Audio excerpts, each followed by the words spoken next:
애틀랜타가 미친 짓을 하려고 해. 지금 템파베이에서 타율 2할대를 치고 있는 선수를 데려온다고 말이야. 그날 아침 제 오랜 동료 마이클 톰슨이 급하게 전화를 걸고 했단 말입니다. 마이클은 MLB 스카우트로 30년을 일한 베테랑이었죠. 전화기 너머로 그의 당혹스러운 목소리가 들렸습니다. 저는 마이클을 진정시키고 되물었습니다. 누구를 데려오려는데? 김하성이라는 한국 선수야. 템파베이에서 2할대를 치고 있는 선수를 시즌 중반에 와서야 트레이드를 하려 하다니. 나는 이해가 안 가. 하지만 알렉스 안토플로스 단장이 직접 승인해서 뭔가 우리가 모르는 게 있는 것 같아. 저는 이땐 알지 못했습니다. 당황스럽고 황당한 이 이야기가 결코 무너지지 않는 불굴의 한국인에 대한 이야기였던 걸 말이죠. 2024년 8월 어느 무더운 오후 애틀랜타 다운타운의 작은 사무실에서 일어난 일이었습니다. 저는 톰 해리슨, 스포츠 마케팅 컨설턴트로 30년 넘게 미국 야구계에서 일해왔습니다. 제 책상 위에는 베이브 루스부터 데릭 지터까지 야구 역사의 전설들과 함께 찍은 사진들이 놓여 있었습니다. 전화를 끄는 저는 즉시 노트북을 켜서 김하성의 최근 2년 기록을 살펴봤습니다. 화면에 나타난 숫자들은 충격적이었습니다. 2024년 샌디에이고 파드리스에서 시즌 중반 어깨 부상으로 회전근개 수술을 받고 조기 마감했습니다. 그리고 2025년 템파베이 레이스와 1년 1,500만 달러에 계약했지만 복귀가 예상보다 늦어지면서 5월에야 경기에 나섰습니다. 그 이후 성적은 처참했습니다. 템파베이에서 84타수 18안타로 타율 2할 1푼4. 메이저리그에서 2할대 타율은 사실상 2군 수준입니다. 아니, 솔직히 말하면 2군에서도 먹고 살기 힘든 수치였죠. 저는 속으로 생각했습니다. 애틀랜타가 도대체 왜 이런 선수를 데려오는 거지? 그런데 스크롤을 내리다가 한 가지 기록이 눈에 들어왔습니다. 2023년 샌디에이고 시절 김하성은 타율 2할 6푼, 17홈런, 38도루를 기록하며 내셔널리그 유틸리티 부문 골드글러브를 수상했습니다. 한국인으로 그것도 아시아 내야수로는 역대 최초였습니다. 그의 수비 지표 DRS는 리그 전체 2위를 기록했었죠. 하지만 그건 2년 전 이야기였습니다. 지금은 어깨 수술을 받고 타격감을 완전히 잃은 30세 선수였습니다. 저는 고개를 가로저었습니다. 과거의 영광이 현재를 보장하지는 않는다는 걸 30년 경력으로 너무나 잘 알고 있었으니까요. 8월 2일 김하성이 애틀랜타 브레이브스 유니폼을 입었습니다. 그날 저는 개인적으로 트루이스트 파크 경기장을 찾았습니다. 솔직히 말하면 궁금했습니다. 과연 애틀랜타가 무엇을 보고 이 선수를 데려왔는지 직접 확인하고 싶었거든요. 경기 시작 3시간 전, 경기 전 타격 연습 시간에 김하성은 조용히 타격 케이지에 들어갔습니다. 다른 선수들이 관중들에게 화려한 홈런 쇼를 보여줄 때 그는 묵묵히 라인 드라이브를 날렸습니다. 저는 호기심이 생겨 그의 스윙을 세기 시작했습니다. 95 스윙 중 83개가 정타였습니다. 타구의 궤적도 날카로웠습니다. 뭔가 달라 보였습니다. 경기가 시작됐습니다. 6번 타자 유격수로 나선 김하성의 첫 타석입니다. 상대 투수는 마이애미 말린스의 에드워드 카브레라였습니다. 시속 157km 강속구를 던지는 위협적인 투수였죠. 첫 공은 볼, 두 번째 공도 볼, 이 볼 0스트라이크, 그리고 세 번째 공. 카브레라가 안쪽으로 파고드는 시속 155km 직구를 던졌습니다. 김하성이 배트를 휘둘렀습니다. 타구가 날카롭게 좌중간을 가르며 펜스까지 굴러갔습니다. 2루타였습니다. 저는 그 순간 전율을 느꼈습니다. 그의 스윙에서 본 것은 단순한 안타가 아니었습니다. 2년간의 고통과 재활 끝에 다시 찾은 타격감이었습니다. 배트를 휘두르는 그의 눈빛에서 강렬한 무언가를 봤습니다. 포기하지 않는 의지였습니다. 그날 김하성은 4타수 2안타를 기록했습니다. 애틀랜타는 5대2로 승리했습니다. 경기 후 클럽하우스에서 샌디에이고 시절 동료였던 매니 마차도가 인스타그램에 올린 글이 화제가 됐습니다. 내 형제 하성이 다시 돌아왔다. 나는 항상 믿었어. 세상이 내 가치를 모를 때도 우리는 알고 있었지. 넌 진짜 챔피언이야. 다음날 아침 월스트리트 저널 편집부에서 제게 전화가 왔습니다. 톰, 김하성 이야기를 써주실 수 있나요? 무엇을 쓰길 원하는데 그가 어떻게 다시 일어서는지요. 아시아 선수 중에서 이렇게 극적인 컴백을 한 경우가 거의 없거든요. 독자들이 좋아할 겁니다. 저는 그제야 깨달았습니다. 김하성의 이야기는 단순한 야구 선수의 부활이 아니었습니다. 이건 한국인의 끈기와 집념에 관한 이야기였습니다. 저는 지난 30년간 수많은 아시아 선수들을 봐왔습니다. 일본의 노무 히데오, 전설적인 이치로, 한국의 박찬호와 추신수. 하지만 김하성의 이야기는 달랐습니다. 그는 정점에서 추락했고 모두가 끝났다고 생각했을 때 다시 일어섰습니다. 이것은 한국인 특유의 정신력이었습니다. 포기하지 않는 DNA였죠. 8월 8일 김하성은 보스턴 레드삭스전에서 특별한 순간을 만들었습니다. 보스턴의 홈구장 펜웨이 파크에는 그린 몬스터라 불리는 11m 높이의 전설적인 좌익수 펜스가 있습니다. 1912년부터 이어져 온 메이저리그에서 가장 상징적인 벽이죠. 메이저리그 역사상 수많은 스타 타자들이 이 벽에 좌절했습니다. 4회 초 0대1로 뒤지는 상황. 1사1루에서 김하성의 타석이었습니다. 상대 투수는 보스턴의 워커 뷰러. 그는 풀카운트 승부 끝에 안쪽 높은 슬라이더를 던졌습니다. 김하성이 배트를 휘둘렀습니다. 타구는 포물선을 그리며 좌익수 쪽으로 날아갔습니다. 그린 몬스터를 넘어갔습니다. 투런 홈런이었습니다. 타구 속도는 시속 171km였고 비거리는 118m였습니다. MLB 데이터에 따르면 30개 구장 모두에서 홈런이 되는 타구였습니다.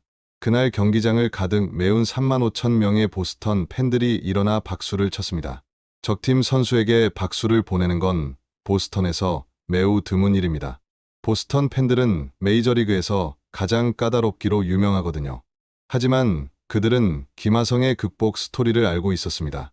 한국에서 온 이 선수가 얼마나 힘든 시간을 겪었는지 말입니다.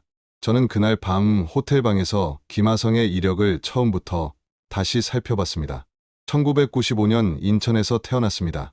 야탑고등학교에서 두각을 나타냈지만 체격이 작아 초반에는 스카우트들의 관심을 받지 못했습니다. 174cm 키에 76kg 몸무게는 메이저리그 기준으로 확실히 왜소했습니다. 평균 메이저리거가 188cm에 95kg인 것과 비교하면 말이죠. 당시 많은 스카우트들이 고개를 가로저었습니다. 너무 작다. 메이저급 파워가 없다. 유격수 치고 어깨가 약하다. 하지만 키움 히어로즈는 그의 잠재력을 봤습니다. 2014년 신인 드래프트 3라운드에서 그를 지명했습니다. 김하성은 모든 비판을 묵묵히 받아들이며 연습했습니다. 2015년 고졸 2년차에 타율 2할 8푼4를 기록하며 주목받기 시작했습니다. 2018년부터 2020년까지 3년 연속 유격수 골든글러브를 수상하며 KBO 리그 최고의 내야수가 됐습니다. 그리고 2020년 시즌 김하성은 30홈런을 기록하며 포스팅 자격을 얻었습니다. 유격수가 30홈런을 치는 건 매우 드문 일이었습니다. 한국 야구 역사상 이종범, 강정호에 이어 세 번째 유격수 30홈런이었죠. 이 기록으로 메이저리그 여러 구단의 관심을 받았습니다. 2021년 1월 김하성은 샌디에이고 파드리스와 4년 3,900만 달러에 계약했습니다. 한화로 약 525억 원이었습니다. 당시로서는 한국 내야수로서는 최대 규모의 계약이었죠. 하지만 메이저리그는 만만하지 않았습니다. 첫 해 타율은 고작 2할대였습니다. 미국 언론은 냉정했습니다. 한국에서 잘 쳤다고 메이저에서도 통하는 건 아냐. 체격이 너무 작아. 역시 한계가 있었어. 한국 팬들 사이에서도 실망의 목소리가 나왔습니다. 하지만 김하성은 포기하지 않았습니다. 2022년 시즌 김하성은 타율을 2할 4푼 5로 올렸습니다. 조금씩 메이저리그에 적응해 가고 있었죠. 그리고 2023년 시즌 그는 비약적인 발전을 이뤘습니다. 타율 2할 6푼, 17홈런, 38도루. 그리고 내셔널리그 유틸리티 부문 골드글러브 수상. 한국인 야수로는 최초였고 아시아 내야수로도 최초였습니다. 그의 수비 지표는 전 메이저리그 2위였습니다. 그는 2루수, 유격수, 3루수 세 포지션 모두에서 리그 최상위급 수비를 보여줬습니다. 샌디에이고 단장 A. J. 프렐러는 그의 시즌 후 인터뷰에서 이렇게 말했습니다. 김하성은 매우 재능 있는 선수입니다. 그는 경기에서 엄청난 에너지를 발휘하고 수비를 잘하며 다양한 포지션에서 뛸 수 있습니다. 그가 부상으로 이탈했을 때 우리는 큰 타격을 받았습니다. 2024년 시즌은 김하성에게 시련의 해였습니다. 시즌 초반은 괜찮았습니다. 7월까지 준수한 성적을 유지했죠. 하지만 7월 말부터 어깨에 통증을 느꼈습니다. 처음에는 대수롭지 않게 생각했습니다. 하지만 통증은 점점 심해졌고 공을 던질 때마다 날카로운 고통이 엄습했습니다. 결국 8월 초 정밀 검사를 받았고 의사의 진단은 충격적이었습니다. 회전근개 파열입니다. 완전히 찢어졌어요. 수술이 필요합니다. 시즌은 끝났습니다. 김하성에게는 청천벽력 같은 소식이었습니다. 2025년 자유계약 선수가 되기 직전 시즌이었거든요. 좋은 성적을 내면 대형 계약을 받을 수 있었는데 모든 것이 물거품이 됐습니다. 샌디에이고 동료 주릭슨 프로파가 그날을 회상했습니다. 하성은 항상 밝았어요. 더가웃에서 가장 에너지가 넘치는 선수였죠. 하지만 진단을 받은 그날은 달랐습니다. 그의 눈에서 절망을 봤어요. 하지만 놀라운 건 다음 날이었습니다. 그는 다시 웃으며 나타났어요. 그리고 우리에게 말했죠. 더 강해져서 돌아올 거야. 꼭 돌아올게. 수술은 성공적이었습니다. 하지만 재활은 지옥이었습니다. 매일 새벽 5시에 일어나 물리치료를 받았습니다. 어깨를 움직일 때마다 고통이 엄습했죠. 밤에는 통증 때문에 잠을 이루지 못하는 날이 많았습니다. 하지만 김하성은 하루도 빠짐없이 재활센터에 나타났습니다. 그의 트레이너 케빈 존슨이 말했습니다. 30년 경력이지만 김하성 같은 선수는 처음 봤어요. 고통스러워하면서도 절대 불평하지 않았죠. 오히려 더 많은 운동을 하고 싶어 했어요. 제가 말려야 할 정도였죠. 그는 그저 묵묵히 해야 할 일을 했습니다. 한국인은 정말 특별합니다. 2024년 시즌이 끝나고 김하성은 자유계약 선수가 됐습니다. 많은 구단이 관심을 보였지만 대형 계약은 없었습니다. 어깨 수술 이력이 걸림돌이었죠. 결국 템파베이 레이스와 1년 1,500만 달러에 계약했습니다. 선수 옵션으로 2026년 1,600만 달러가 포함된 단기 계약이었습니다. 하지만 2025년 시즌은 악몽으로 시작됐습니다. 어깨 재활이 예상보다 오래 걸렸습니다. 시즌 개막에 맞추지 못했죠. 4월 내내 마이너리그에서 재활 경기를 소화했습니다. 5월에야 메이저리그에 복귀했지만 타격감은 완전히 사라진 상태였습니다.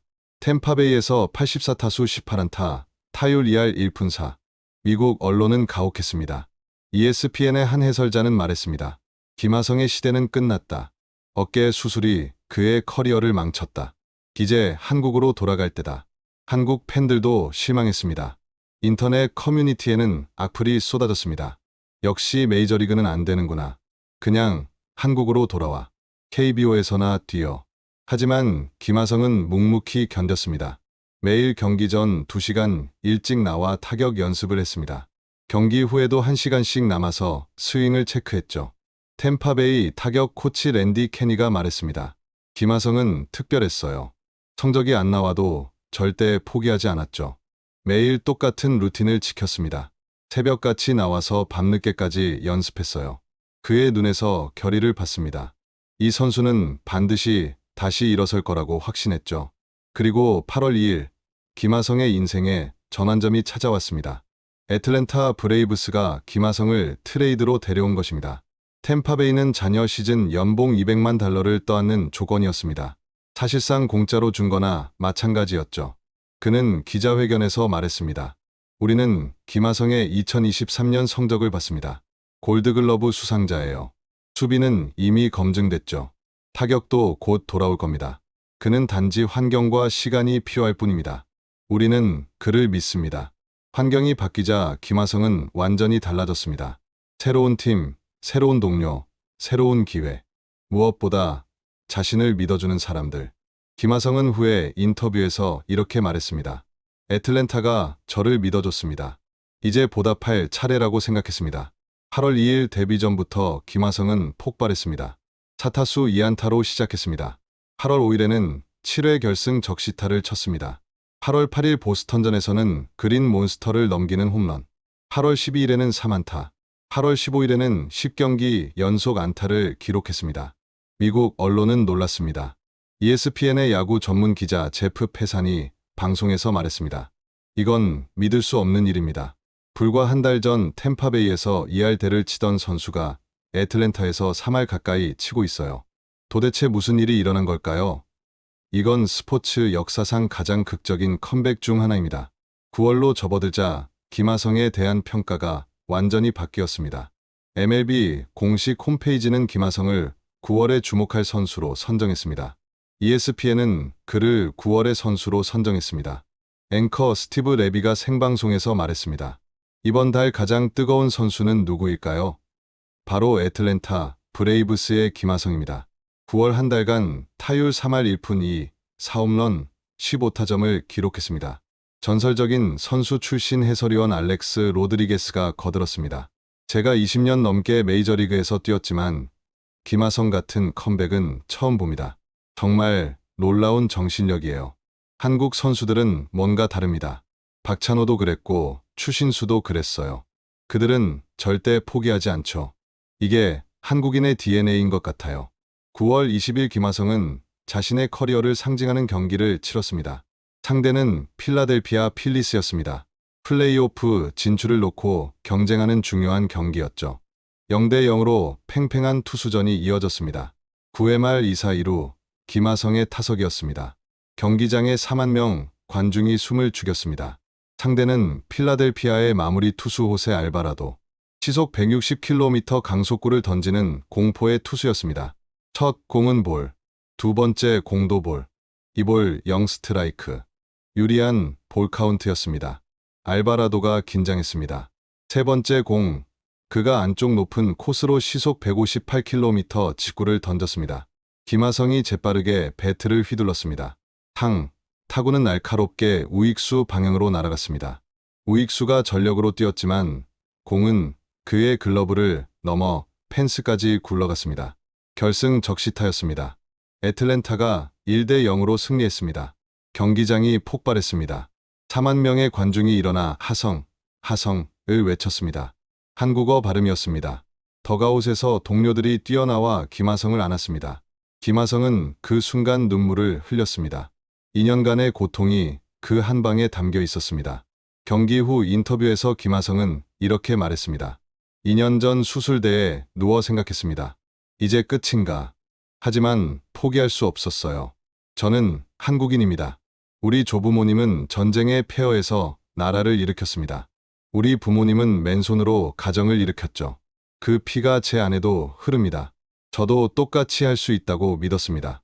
그의 말이 끝나자 기자들이 일제히 박수를 쳤습니다. 미국 기자들이 선수에게 박수를 보내는 건 매우 드문 일입니다. 하지만 그날은 달랐습니다. 모두가 김하성의 이야기에 감동받았습니다. 9월 28일 김하성의 애틀랜타 시즌 성적이 확정됐습니다.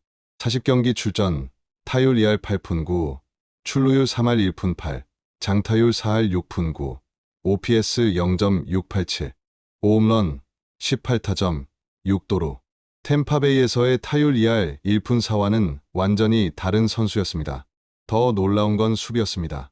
김하성은 애틀랜타에서 40경기 동안 단 한 번의 실책도 범하지 않았습니다. 수비율 100%, 골드글러브 수상자의 진면목을 다시 보여준 것이죠. 애틀랜타는 김하성 영입 후 17승 8패를 기록하며 플레이오프에 진출했습니다. 김하성이 없었다면 불가능한 일이었습니다. 미국 스포츠 전문 매체 디애슬레틱은 분석 기사를 냈습니다. 김하성 영입은 2025년 최고의 트레이드다.